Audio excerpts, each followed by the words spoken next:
Oi pessoal, aqui é o Dr. Jairo Bauer, eu mesmo, e esse é o podcast do Fala Aí, um programa que toda semana responde a 6 dúvidas, 6 perguntas dos nossos ouvintes, dos nossos seguidores sobre saúde, sexualidade e comportamento. Quer a sua dúvida respondida? Então escreve pra gente no @JairoBauerOficial ou então no nosso site drjairo.com.br. Manda sua dúvida, a gente seleciona e você pode ouvir aqui mesmo. Valeu! E olha só a dúvida do Gustavo. Tenho 15 anos e treino forte na academia. Isso pode interferir no crescimento do pênis? Gustavo, não tem correlação entre treinar na academia e isso impactar o desenvolvimento do seu pênis. Os únicos cuidados que eu acho importante a gente lembrar aqui com você. Primeiro, você tem 15 anos, você está na adolescência, você está em desenvolvimento corporal. Então, malhar forte na academia exige supervisão e atenção de um especialista para você não se machucar e depois desenvolver uma lesão crônica. Esse é o primeiro ponto. Segundo ponto, Gustavo, nada de tomar anabolizante. Quem começa a frequentar muito a academia, às vezes encana em aumentar o tamanho dos músculos, do corpo e muitas vezes recorre ao uso de hormônios anabolizantes sem orientação do médico, seguindo aí dicas e palpites de outras pessoas da academia. Isso não é legal, isso traz riscos, isso traz problemas, inclusive o risco de atrofia testicular. E aí o testículo atrofiado pode sim impactar no seu desenvolvimento físico e no seu desenvolvimento sexual. Então essas são só as recomendações básicas. De resto, pode seguir em frente, tá bom? Boa sorte! E olha só a dúvida do Silas. Doutor, cueca apertada na infância pode explicar o pênis torto? Silas, uma coisa não tem nada a ver com a outra. A gente costuma recomendar que os homens não usem cueca apertada o tempo todo. Por quê? Primeiro pela questão do conforto, depois pela questão da saúde sexual. É importante que haja um certo espaço para que os testículos possam ser movimentados pelos músculos e assim possa acontecer essa questão do controle da temperatura dos testículos. É ideal que a temperatura dos testículos esteja aí 2 graus, mais ou menos abaixo da temperatura do corpo, e aí se o testículo pode se contrair ou relaxar, é mais fácil fazer esse controle de temperatura. E então esse é um mecanismo que se perde se a cueca está apertada o tempo todo. Então a recomendação é que o homem busque cuecas um pouco mais folgadas ou que eventualmente ele durma sem cueca à noite. A questão do pênis torto pode ser uma questão genética, pode ser algum trauma que você teve em alguma relação sexual e aí isso proporcionou a formação de uma fibrose dentro do pênis que acabou fazendo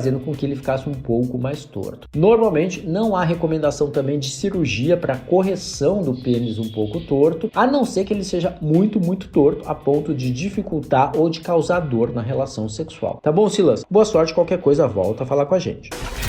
E olha só a dúvida do Cássio. Doutor, quais são as dicas para eu conseguir dormir bem? Cássio, muito boa a tua pergunta, ainda mais nesse momento de pandemia que a nossa rotina está de ponta cabeça. Olha só, algumas dicas. Evite tomar café depois das 2 da tarde. Evite fumar ou beber até 3 horas antes de ir para a cama. Cuidado com o cochilo no meio da tarde, né, que ele pode ser no máximo de 30 minutos e até de preferência às 2 da tarde também. Quando você for para a cama, procure um momento em que você realmente está com sono, né? O sono está te chamando e nesse momento torne o quarto escuro, temperatura agradável, silencioso para você poder dormir bem. É importante a gente tentar manter o mesmo horário de ir para a cama e de acordar. Essa regularidade acaba facilitando muito e chegou na cama, desligar as telas, não ficar navegando, não ficar procurando jogar, enfim, coisas que possam despertar a sua atenção. O horário de ir para a cama é o horário de ir desligando pouco a pouco para que você possa dormir bem. É isso aí, boa sorte!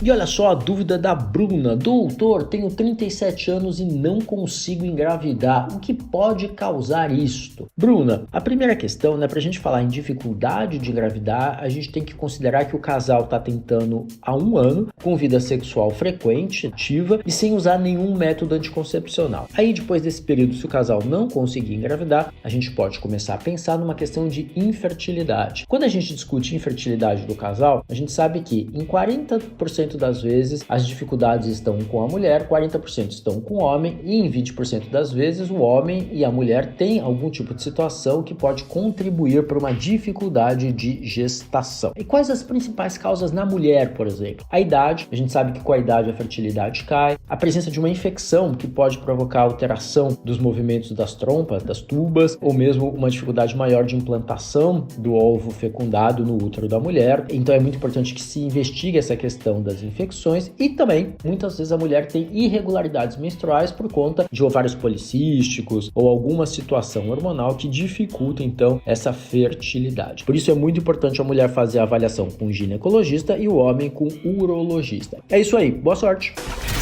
E olha só a dúvida da Carla. Doutor, estou esgotada com trabalho em casa. O que dá para fazer? Carla, muito boa a tua pergunta. Tem muita gente que está em home office, tem muita gente que está trabalhando de casa o tempo todo. E aí a gente tem uma somatória de fatores. Trabalho doméstico, o trabalho profissional, os cuidados com o filho, com o parceiro. Tudo isso acaba trazendo uma carga muito grande para a pessoa, a ponto de todas essas coisas juntas e misturadas poderem levar a uma sensação de esgotamento físico e mental mesmo, que é o que você está contando pra gente. Então, quais estratégias para tentar combater esse esgotamento? Primeiro, tentar organizar melhor a sua rotina, procurar no meio da sua rotina criar momentos em que você possa dedicar a você mesma, fazer relaxamento, fazer atividade física. Além disso, dividir os trabalhos domésticos com um parceiro, com os filhos, também é uma questão central. Para terminar, com essa questão de trabalhar em casa, muita gente começa a responder mensagem antes de sair da cama e vai para a cama, continua responder mensagem. Eu acho importante pensar em definir horários de começo e de fim do trabalho, senão você vai ficar realmente muito cansada. E quem está cansado não consegue dormir bem e, por tabela, não vai ficar legal no dia seguinte. Então, moral da história, organizar essa rotina, dormir bem e distribuir funções, tá bom? Boa sorte!